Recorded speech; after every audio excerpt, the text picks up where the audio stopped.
Upaya menekan penyebaran COVID-19, pemerintah Kota Malang melaunching Mobile COVID-19 Hunter dan menggelar razia masker. Dalam razia tersebut, petugas menjaring puluhan warga yang tidak menggunakan masker saat berada di luar rumah. Warga yang terjaring razia langsung mengikuti sidang di tempat dengan membayar denda sebesar Rp100.000. Menerapkan kedisiplinan warga dalam mengenakan masker, pemerintah Kota Malang melaunching Mobile Hunter COVID. Mobile Hunter yang berisikan petugas gabungan dari TNI, Polri, dan Satpol PP ini nantinya akan bertugas mengejar warga yang tidak memakai masker saat berada di luar rumah. Wali Kota Malang Sutiaji dalam launching Mobile Hunter COVID-19 mengatakan, Mobile Hunter COVID ini dibentuk untuk mengejar warga yang tidak memakai masker saat beraktivitas di luar rumah. Karena sosialisasi yang telah dilakukan oleh Pemkot Malang, namun masih banyak warga yang belum memakai masker saat berada di luar. Wali Kota juga berharap dengan Mobile Hunter COVID ini, nantinya warga sadar untuk memakai masker, sehingga pencegahan penyebaran COVID-19 dapat berjalan efektif.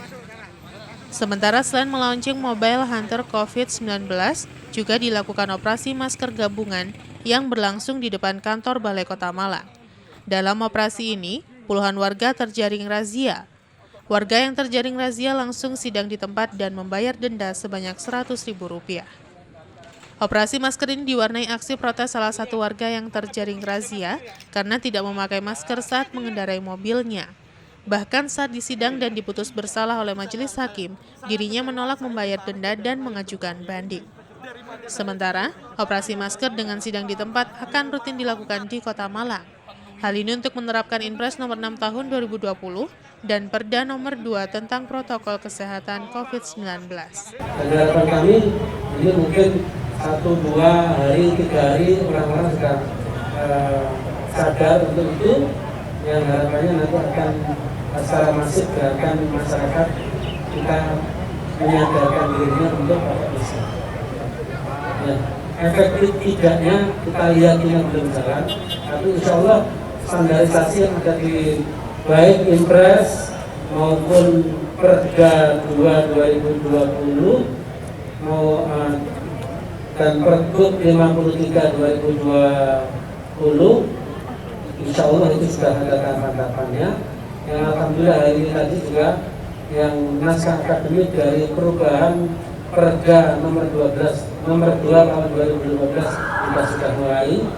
Insya Allah itu sudah sesuai dengan kajian akademis, jadi tahapan-tahapannya sudah dilakukan dengan baik. Simon Alfredo melaporkan. Forum Komunikasi Pimpinan Daerah Forkopimda Kota Batu melaunching tim pemburu protokol kesehatan COVID-19. Tim pemburu pelanggar protokol kesehatan COVID-19 yang dibentuk ini akan berkeliling di wilayah Kota Batu dan menindak masyarakat maupun pelaku usaha yang melanggar protokol kesehatan dengan tujuan untuk mengantisipasi penyebaran COVID-19 dan membuat pelanggar protokol kesehatan jera. Bertempat di halaman Balai Kota Mongtani, Kota Batu, Rabu malam kegiatan launching tim pemburu pelanggar protokol kesehatan dilaksanakan dan dihadiri seluruh forum komunikasi pimpinan daerah Kota Batu. Tim ini dibentuk menindaklanjuti Peraturan Daerah Provinsi Jatim Nomor 2 Tahun 2020 tentang perubahan atas Perda Provinsi Jatim Nomor 1 Tahun 2019 tentang penyelenggaraan ketentraman, ketertiban umum, dan perlindungan masyarakat. Dan penegakan perda itu salah satunya dilakukan dengan operasi justisi. Launching tim pemburu pelanggar protokol kesehatan ini ditandai dengan penyematan rompi oleh Wali Kota beserta Wakil Wali Kota, Kepala Kejaksaan Negeri, dan Kapolres Batu.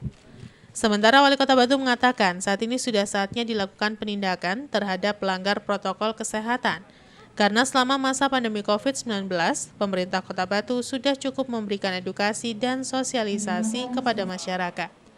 Penegakan disiplin salah satunya adalah operasi justisi, ingin menegakkan proses yang lebih masif. Ada tim yang akan memburu mereka yang tidak mematuhi protokol kesehatan. Wali Kota meminta masyarakat disiplin menjalankan protokol kesehatan. Bila tidak ingin ditindak petugas, dan protokol kesehatan harus diterapkan karena COVID-19 masih ada di tengah masyarakat. Untuk itu biar agak serem bunyinya, dan memang ini diburu ini. Sopos yang tidak memakai masker kelihatan dari jauh, Iya, kelihatan dari jauh sudah langsung akan diburu. Jadi nggak ketika di hadapan petugas saja kemudian itu yang diberikan sanksi, tetapi dari jauh bubar. Nah, ini agar supaya satu memang mungkin kita ini terbiasa ketika tidak ada punishment itu menganggap situasi padahal ini semua ini untuk keselamatan diri sendiri loh. Jadi kita semua pakai masker itu bukan karena untuk pemerintah, Pak Jokowi apalagi, untuk wali kota, apa Forkompimda, tetapi untuk diri kita sendiri. Kapolres Batu menegaskan saat ini dilakukan operasi justisi sebagai langkah penegakan hukum dalam penerapan protokol kesehatan di pandemi COVID-19. Tim yang baru dibentuk ini akan diterjunkan saat dilakukan operasi justisi. Karena sudah melakukan proses sosialisasi dan edukasi kepada masyarakat, saat ini akan dilakukan penegakan hukum secara masif yang tertuang di dalam peraturan daerah. Sementara tim pemburu pelanggar protokol kesehatan untuk operasi justisi dibentuk melibatkan anggota gabungan TNI, Polri, Satpol PP, pemerintah daerah, dan elemen masyarakat. Dengan jumlah petugas yang diterjunkan menyesuaikan dengan batasan waktu sehari 2 kali operasi justisi. Seperti yang tadi sudah disampaikan oleh Bu Wali Kota bahwa kali ini kita melaksanakan instruksi dari Bapak Presiden, segenap instansi terkait, stakeholder, pemangku kepentingan, saya rasa harus segera menindaklanjuti. Ya, ini semua bukan demi kepentingan pemerintah, bukan demi kepentingan siapapun, tetapi demi keselamatan masyarakat. Yanto Yancung melaporkan. Upaya untuk memutus rantai penyebaran COVID-19 sekaligus memberikan sanksi bagi pelanggar agar mematuhi protokol kesehatan. Satgas COVID-19 Kecamatan Singosari kembali melakukan operasi justisi penggunaan masker. Bagi pelanggar diberikan sanksi, salah satunya penahanan sementara kartu identitas diri. Kegiatan operasi penegakan disiplin protokol kesehatan penggunaan masker ini kembali dilaksanakan oleh Satgas COVID-19 Kecamatan Singosari. Para petugas yang terdiri dari TNI, Polri, Satpol PP, dan Dishub, serta aparatur kecamatan ini melakukan operasi di pintu masuk Pasar Singosari dan beberapa tempat keramaian di seputaran pasar. Masih rawan terjadi peningkatan jumlah pasien terkonfirmasi positif di wilayah Singosari, menjadi perhatian serius Satgas COVID-19 guna menekan sekaligus melindungi masyarakat dari penyebaran COVID-19. Saat ini jumlah pasien terkonfirmasi positif COVID-19 di Kecamatan Singosari mencapai 203 orang terbanyak se-Kabupaten Malang. Pada kegiatan yang berlangsung pukul 9 pagi, Satgas COVID-19 melakukan pemantauan dan pemeriksaan kepada warga dan pengendara yang melintas di kawasan pasar untuk memastikan protokol kesehatan penggunaan masker dipatuhi. Menurut Satgas COVID-19 Kecamatan Singosari yang juga Kanit Sabara Polsek Singosari Ibtu Husairi menjelaskan, kegiatan ini juga sekaligus sosialisasi kepada masyarakat terkait bahaya COVID-19 yang belum bisa dipastikan berakhirnya kapan. Di lokasi masih saja terjaring warga masyarakat yang tidak menggunakan masker dengan berbagai alasan sehingga harus didata dan diberikan sanksi.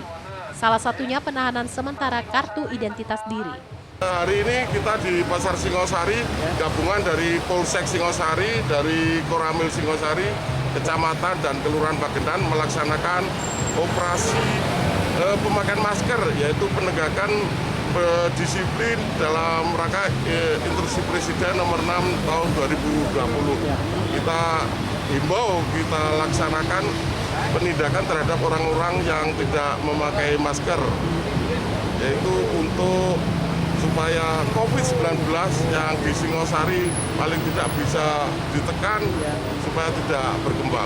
Pak, hasil evaluasi Pak untuk tingkat kesadaran warga masyarakat gimana ya Pak? Selama ini untuk Singosari, informasi dari laporan rekan-rekan untuk COVID-19 masih agak tinggi. Untuk itu kita laksanakan selalu setiap hari, pagi dan malam kita laksanakan operasi masker. Iwan Hikmawan melaporkan. Terima kasih Anda masih bersama kami dalam Info 7 Malang Raya. Menteri Hukum dan HAM Yasona Lauli melakukan peninjauan di Lembaga Pemasyarakatan atau Lapas Kelas 1 Lowaru Malang. Tinjauan Menkumham ini untuk melihat langsung kesiapan Lapas Lowaru dalam menerima kunjungan di masa adaptasi kebiasaan baru. Menkumham Yasona Lauli bersama rombongan yang tiba di Lapas Kelas 1 Lowaru Malang disambut oleh pihak Lapas dan Kapolresta Malang Kota. Kunjungan Menkumham ini untuk meninjau beberapa fasilitas yang sudah disiapkan Lapas jika kunjungan di masa adaptasi kebiasaan baru kembali dibuka. Dalam tinjauannya ini, Menkumham mengatakan persiapan ini perlu dilakukan meski kunjungan di lapas belum bisa dipastikan kapan akan dibuka kembali karena kasus positif COVID-19 masih cukup tinggi. Menkumham Yasona menambahkan, jika di daerah sudah bisa memasuki adaptasi kehidupan baru, maka pihaknya mempertimbangkan untuk segera membuka kembali kunjungan di lapas, namun dengan pengawasan ketat atau menerapkan protokol kesehatan COVID-19. Sementara meskipun sudah mempersiapkan untuk menyambut kebiasaan kehidupan baru, namun selama pandemi COVID-19 ini, Lapas Kelas 1 Lowaru sendiri belum membuka kunjungan untuk keluarga warga binaan.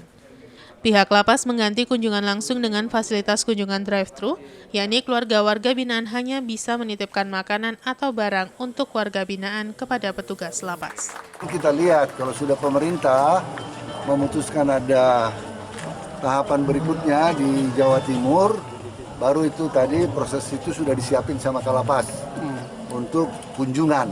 Tapi ini kan belum waktu sekarang. Kita lihat perkembangan COVID-19 nantinya. Kalau misalnya Jawa Timur atau daerah ini sudah boleh kita katakan bisa memasuki tahapan yang baru, tingkat COVID-nya sudah boleh sangat terkendali, kunjungan mulai kita pertimbangkan, tetapi tetap dengan protokol COVID-19 yang ketat, itu dengan tidak bersentuhan langsung. Simon Alfredo melaporkan. Waspada terjadi klaster baru Pondok Pesantren, Dinas Kesehatan Kota Batu telah melakukan swab COVID-19 kepada ratusan santri di salah satu pondok pesantren di Kota Batu. Sebanyak 600 santri termasuk ustadz, pengasuh, dan pegawai di lingkungan Pondok Pesantren Al-Izzah Kota Batu telah menjalani tes swab COVID-19. Dilakukan swab massal terhadap santri di Pondok Pesantren Al-Izzah Kota Batu berawal beberapa pekan lalu. Salah satu santri asal Surabaya menjalani proses belajar mengajar tatap muka mengalami gejala alergi atau sinusitis. Selanjutnya santri tersebut dijemput orang tuanya dan akhirnya dilakukan swab. Hasilnya terkonfirmasi positif COVID-19. Wali Kota Batu Dewanti Rumpoko membenarkan ada 600 santri termasuk pengasuh dan pekerja di Ponpes Al-Izzah menjalani tes usap atau swab test. Tes swab massal dilakukan karena pemerintah tidak bisa lagi melakukan tracing. Pasca ditemukannya satu santri positif COVID-19 beberapa waktu lalu. Dan swab massal terpaksa dilakukan karena temuan kasus santri positif di Ponpes Al-Izzah sudah 1 minggu berlalu sehingga tracingnya cukup sulit. Sementara swab test dilakukan oleh tim gabungan dari Dinkes Provinsi Jatim, Rumah Sakit Karsahusada, Rumah Sakit Baptis termasuk RSSA. Hasilnya dibawa ke laboratorium langsung ke Kemenkes, namun Dewanti mengaku belum mengetahui hasil tes swab. Dan untuk langkah waspadai klaster pondok pesantren, gugus tugas percepatan penanganan COVID-19 Kota Batu hingga saat masih menunggu hasil swab terhadap 600 santri termasuk pengasuh dan pegawai pondok pesantren Al-Izzah. Jadi kemarin saya dapat laporan dari Dr. Kartika, masih swab yang 500 berapa itu masih sedang ada di laboratorium. Hasilnya belum ada, jadi belum bisa gimana. Mudah-mudahan tidak banyak yang positif ya, bahkan mudah-mudahan negatif semua mudah-mudahan. Artinya seluruh santri di Al-Izzah sekarang sedang menjalani proses swab ya? Sudah hari Minggu kemarin swabnya hari Minggu hampir 600 orang, bukan hanya santrinya saja, tetapi ustadz-ustazahnya iya, orang-orang yang melayani di sana, tukang masak, cleaning service, semua ya, tanpa terkecuali. Apa Bu yang menyebabkan harus di swab begitu masifnya itu? Ada temuan apa gitu? Bukan ada temuan apa, karena kita mengetahuinya sudah dari positif yang pertama itu sudah beberapa hari, sudah semingguan. Sehingga kita tidak bisa men-tracing yang siapa aja yang dekat, berapa orang. Waduh, kalau sudah lebih semingguan, itu berarti dia sudah berkomunikasi dengan siapa. Sebaiknya semua di swab. Yanto Yancong melaporkan. 1 tahun berlalu pasca mengalami kerusakan akibat diterjang air hujan, jembatan penghubung desa antara Desa Pujon Lor dengan Desa Wiurejo, Kecamatan Pujon, tak kunjung ada perbaikan. Kerusakan jembatan ini selain mengganggu aktivitas warga, juga sering menyebabkan kecelakaan pengendara sepeda motor masuk ke dalam lorong jembatan. Sebuah jembatan penghubung desa berukuran panjang 1 meter, lebar 4 meter di Desa Pujon Lor, kondisinya memprihatinkan. Pasalnya pasca diterjang air hingga saat ini terlihat belum nampak adanya perbaikan. Terlihat kondisi jembatan beralas besi yang hanya bisa dilalui kendaraan roda 2. Rusaknya jembatan ini menurut warga setempat dikarenakan penyumbatan sehingga air yang mengalir ketika hujan deras tidak mampu menampung debit air. Dari kejadian itu akhirnya jembatan tersebut dibongkar untuk dilakukan perbaikan. Namun kenyataannya warga menegaskan telah melakukan beberapa usulan baik kepada pemerintah desa maupun ke dinas terkait. Hingga saat ini belum direspon sehingga kondisi mangkrak. Sementara jembatan meskipun tidak begitu lebar namun jembatan ini sebagai akses warga untuk beraktivitas. Baik menjadi akses penghubung dua desa juga merupakan akses aktivitas warga menuju Pasar Pujon. Warga berharap agar aktivitas perekonomian warga kembali lancar dan tidak terganggu karena jembatan rusak. Pemerintah Kabupaten Malang melalui dinas terkait untuk segera melakukan perbaikan jembatan tersebut. Ini asalnya cuma beton besi kecil aja. Kecil, habis itu kan kalau hujan overload lah. Sumbat batu akhirnya meluap. Nggak ada, kita sudah laporan, sudah apa, pihak berwenang saling lempar mereka. Yang katanya milik ini, akhirnya Pemdes, kita ke Pemdes kan. Kata Pemdes ini jalan milik kabupaten. Nah, jadi kita sudah swadaya juga, sudah ada mau pengecoran sama pemerintah di kabupaten nggak boleh. Ada yang bilang nggak boleh wewenangnya kabupaten. Kita dijanjiin bulan 5. Ada informasi bahwasanya pernah mau dikerjakan, siapa ini pemilik toko ini mas? Oh, belum, cuma kita swadaya rakyat, masyarakat mas. Ya, kita patungan lah, Pak. Ya. Udah berjalan berapa tahun mas ini? Apanya? Rusak ini? Ini mulai bulan 1. Oh. Ya, baru 9 bulan lah. Tapi kalau kita mau musim hujan lagi ya, mau gimana lagi mas? Terus harapannya mas selaku warga? Ya secepatnya dikerjakan. Kan bukan untuk kepentingan warga ini aja mas.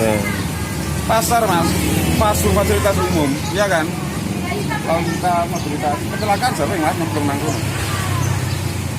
Kalau sebagai warga tuh secepatnya dibenerin, biar lancar harusnya, ya kan? Yanto Yancong melaporkan. Terima kasih Anda masih bersama kami dalam Info 7 Malang Raya. Puncak kemarau berdampak pada menurunnya volume air dam Prambatan Kota Batu. Air tidak dialirkan ke sungai besar tetapi dialirkan ke lahan-lahan pertanian.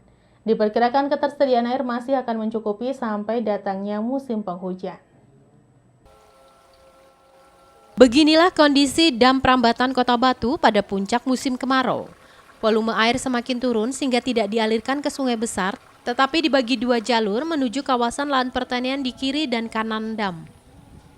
Dam Prambatan ini menyediakan air untuk lahan pertanian di kawasan Kapru, Gunung Sari, Sidomulyo, dan sekitarnya, sehingga kegiatan pertanian bisa tetap berlangsung sekalipun pada musim kemarau, baik untuk lahan sayuran maupun bunga hias. Lahan pertanian buah-buahan, sayuran, dan bunga hias banyak tersebar di kawasan Bumi Aji, Jalan Metro Kota Batu, dan lainnya yang banyak membutuhkan ketersediaan air pada musim kemarau. Menurut salah seorang petani menjelaskan, masih bersyukur ketika kemarau ketersediaan air masih mencukupi, walaupun harga sayuran maupun bunga masih belum menggembirakan. Minimal hasil panen bisa maksimal. Di lokasi dam Prambatan air yang dialirkan ke lahan pertanian, masih terlihat besar dan deras sehingga bisa mencukupi sampai beberapa bulan ke depan menjelang masuknya musim penghujan. Kebutuhan air gimana sekarang, Mbak? Ya sudah menyukupi. Menyukupi. Kalau di sungai yang besar, sungai Berantas itu, Ya. supaya dikecilkan karena dibesarkan itu yang mengalir untuk ke pertanian ke desa Gunung Sari ini kekurangan. Kekurangan loh ya? Kekurangan. Tapi saat ini masih mencukupi Pak ya? Ya mencukupi. Sampai kapan kira mencukupinya? Ini kan juga kemaraunya kelihatan masih Ya mestinya sampai bulan 11, bulan 12 ya sudah cukup. Cukup Pak ya? Cukup sampai air hujan datang. Tapi untuk harga sayuran sekarang gimana Pak? Harga sayuran sekarang ini tidak mahal. Iwan Hikmawan melaporkan. Doa bersama lintas umat beragama dan doa lintas penghayat kepercayaan diselenggarakan oleh Paguyuban Kasepuhan Singosari dan dihadiri oleh beberapa komunitas dan paguyuban se-Kabupaten Malang. Memetri Bumi Singhasari, doa bersama lintas umat beragama dan doa lintas penghayat kepercayaan diselenggarakan oleh Paguyuban Kasepuhan Singhasari dan dihadiri oleh beberapa komunitas dan paguyuban se-Kabupaten Malang.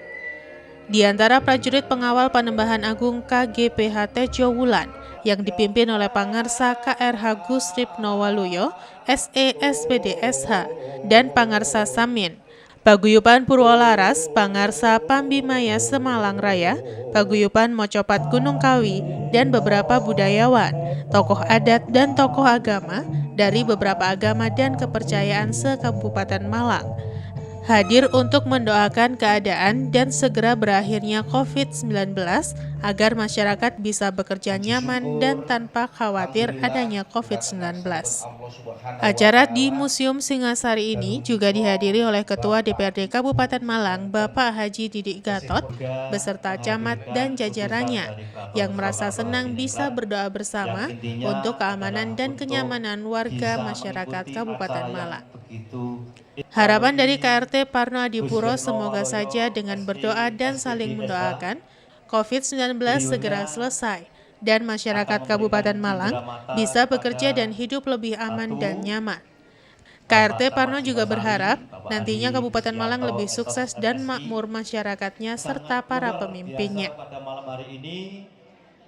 Tim Liputan BTV melaporkan.